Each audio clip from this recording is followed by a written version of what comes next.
మా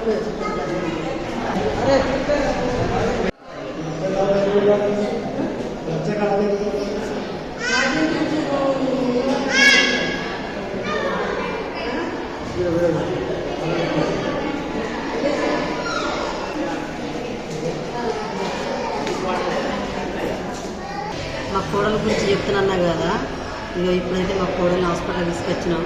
ఎందుకు తీసుకొచ్చినామంటే ప్రెగ్నెంట్ అయింది, నెల మీద 15 రోజులు అయింది. 15 రోజులు అయితే ఉండన్నా ఉంచుకుడా తీసేసుడా అని మేము డిసైడ్ అవుతున్నాం. డిసైడ్ అయ్యే లోపులే ఆ కడుపు పోయింది. పోతే ఇక వేయింది అని అనుకున్నాం. హాస్పిటల్ తీసుకొచ్చి పోయింది అనుకుంటే మేడలు ఏమో మందులు గోళ్ళు ఇచ్చిండ్రు. ఇది సరిపోమన్న వెళ్ళిపోయినాం. అది ఇంకా పోలేదు, సగం అట్లే ఉన్నది. అయ్యో మళ్ళీ కడుపునొస్తుందని అంటే మళ్ళీ పట్టుకొచ్చింది. ఇవాళ పట్టుకొచ్చినాము అంటే హాస్పిటల్ తీసుకుపోయి చెక్ చేసి ఎక్స్రే పెడితే ఇంకా సగం అట్లే ఉన్నది, పోలేదు. ఇన్ఫెక్షన్ అయ్యింది. అట్లా చేసినామంటే మేడం మీరే రమ్మంటే వచ్చినాం, మీరే చెప్తారు కదా పోతుందంటే పోకపోయి ఏం చెప్తున్నామంటే సరే అని ఆయన హాస్పిటల్కి తీసుకుపోయారు. మరి ఏం జరుగుతుందో ఏమో మాకు భయం అనిపిస్తుంది. ఇన్ఫెక్షన్ అయిందని బట్టి ఆడికి 3-4 రోజులు అవుతుంది. మస్తు బాధ అనిపిస్తుంది మాకు. ఇక మా కోడళ్ళు అయితే నా దగ్గర లేదు, నేను తీసుకురాలే. వాళ్ళ అక్కోళ్ళ ఇంటికి వేయింది. 4 రోజులు ఉండేస్తానంటే వదిలేసిన. వాళ్ళ కన్నా ఈ పని జరిగింది. వాళ్ళే పట్టుకొని ఇక్కడికి వచ్చింది. ఇక నేను చూడడానికి వచ్చిన తిరిగంగా నాకు రూమ్ అయితే దొరికింది. ఇంట్లో ఉన్నది రజిత అన్న వాళ్ళు కొంచెం చెప్తున్నా. సరే మరి ఏం జరుగుతుందో ఏమో అక్కడికైతే కూడా పని. రజిత డీటెయిల్స్ చెప్పండి అక్కడ. అమ్మా ఏడా చెప్పాలి కదా డిఎన్సి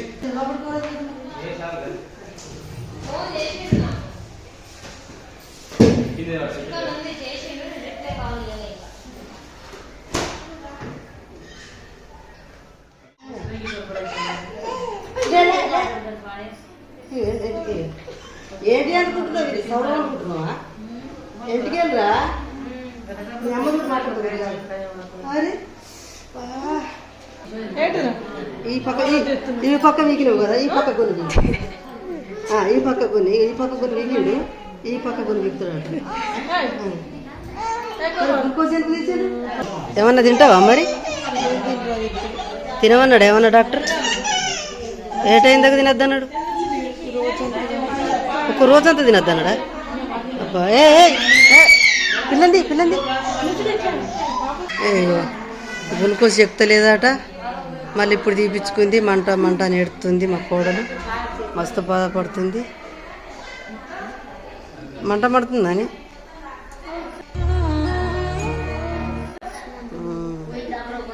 ఏం చేద్దాం? ఓపిక పట్టుకో. మంది అయితే మస్తు మంది, అచ్చినోళ్ళే అచ్చుడు, పెయినోళ్ళే పోడు.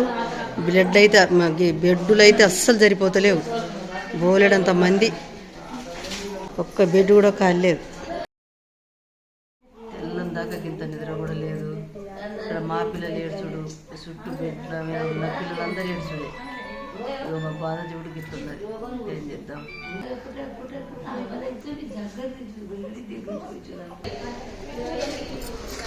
గిప్పిలాన్ వేసేది చూడు ఎట్లున్నదో.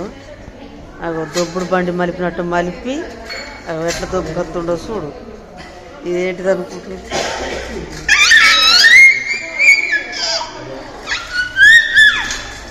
ఏంటిది అనుకుంటుర్రు? ఇగో గిదిగో ఇగో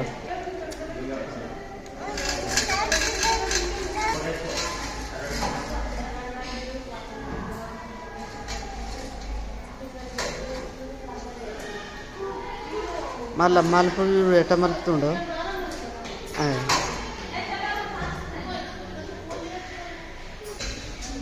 ఏయ్ ఆగు. అదేంటిది? నిలబడు. ఏం చెప్తున్నావు? ఏ పిల్లగా, ఇది దొబ్బుడు బండా? ఏం చెప్తున్నావు? దొబ్బుడు బండా ఇది? అరే నిలవర్రా.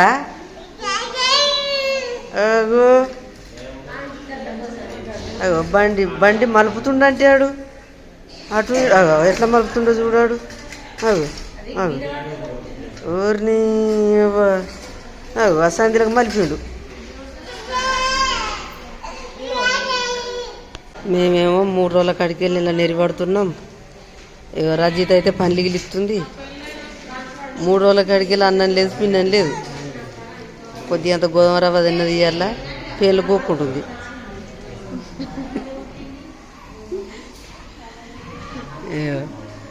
ఆ కింద నుంచి వెళ్ళి మళ్ళీ మీదికి పట్టుకొచ్చిండ్రు. మమ్మల్ని దింపుడు ఫస్ట్ ఇంకో బెడ్ వేసిండ్రు. అక్కడి నుంచి వెళ్ళి మళ్ళీ ఇంకో బెడ్ తీసుకొచ్చారు. మళ్ళీ అక్కడి నుంచి వెళ్ళి మళ్ళీ వేరే బెడ్ ఈ బెడ్ తీసుకొచ్చి ఇక్కడైతే మంచిగా పండుకుంటానికి బెడ్లు మంచిగా ఉన్నాయి. అందరు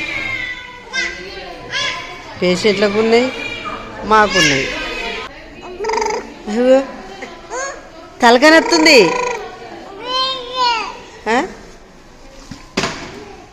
అరే కుమారస్వామి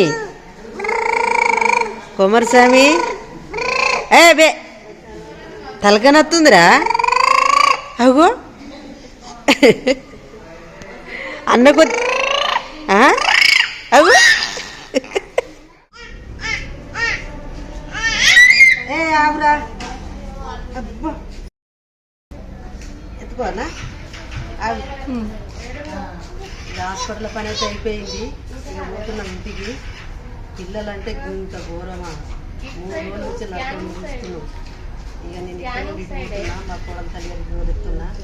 పని అంతా అయిపోయింది. సరే మరి. అయితే కొన్ని రోజుల నుండి జ్వరం వచ్చింది. మా ఆయన హాస్పిటల్ తీసుకుపోతే డాక్టర్ ఈమె బ్లడ్ తక్కువ ఉంది, మలేరియా టైఫాయిడ్ అని చెప్పారు. దానికి దగ్గర మందులు ఇచ్చారు. మందులు ఇచ్చినాక ఇంటికి వచ్చినాక మందులు వాడిన బ్లడ్ లేదన్నారు కదా. బ్లడ్ లేదనేసరికంటే ఇక నాకు ఆ పాటికి నెల అయిపోయింది కానీ దీని మీద దాష లేదు నాకు. ఈ బ్లడ్ మీద ఇక బ్లడ్ లేదు కదా, అందుకే నేను మంత్ ఉండలేను కదా. ఇట్లనే అనుకున్నా కానీ ప్రెగ్నెంట్ అని అనుకోలే నేను. ఇక తర్వాత నెల దాటిన తర్వాత 15 రోజులకు అదోటి ఇదోటి ఏదోటి తినాలనిపించుడు, తీయటి వస్తువులు అవి తినాలనిపించుడు. అబ్బా గిట్లా తినాలనిపిస్తుంది అనుకొని ప్రెగ్నెంట్ కిట్, మా ఆయన ప్రెగ్నెంట్ కిట్ మరి గిట్ల సంగతి అని చెప్తే ప్రెగ్నెంట్ కిట్ తెచ్చిన తర్వాత టెస్ట్ చేసుకుంటే ప్రెగ్నెంట్ అని వెళ్ళిన తర్వాత మరి ఇప్పటికీ 2 పిల్లలు చిన్నోళ్ళు కదా. చిన్నోళ్ళని ఇప్పటికీ వీళ్ళతో బాగా కష్టమవుతుంది. మళ్ళీ ప్రెగ్నెంట్ అంటే ఎట్లా అని బాగా ఆలోచించుకున్నాం. మేమిద్దరం ఆలోచించుకొని మళ్ళీ ఆయన చూసి ఇప్పటికే మళ్ళీ ఇప్పటికి వీక్ ఉండవు, మళ్ళీ ఇందులో జ్వరం వచ్చింది, బ్లడ్ లేదని చెప్తారు, మళ్ళీ ప్రెగ్నెంట్ ఉంచుకుంటే బాగా ప్రాబ్లం అవుతుంది అని బాగా ఇక ఆయన ఆలోచించి ఈ మాట మాట్లాడిన తర్వాత ఎట్లయినా సరే ఇక మళ్ళీ ఇప్పుడు ఈ ప్రెగ్నెంట్ ఉంచుకుంటే 2-3 పిల్లలు ఒకటి దిక్కు ఎదుగుతారు, మనకు కూడా మంచిదే కదా. ఈ కొడుకే కానీ బిడ్డనే కానీ ఎవరైనా పర్లేదు ఉంచుకుందామని నేనన్న తర్వాత ఆయన ఏమన్నాడంటే అద్దు బాగా వీక్ ఉన్నావు నువ్వు అద్దు అని అన్నాడు. నా పట్టుదల పోతే నేనే ఉంచుకున్నా, ఎంతో ఇక సంతోషంగానే ఉంచుకున్నా.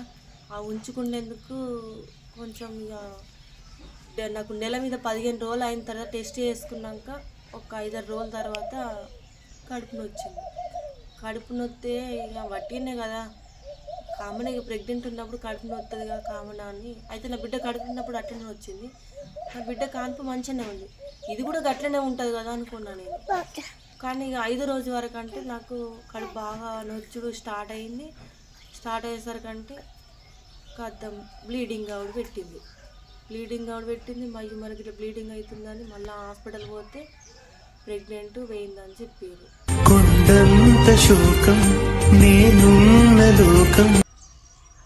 చెప్పిన తర్వాత కడుపు కడగాలని అన్నారు.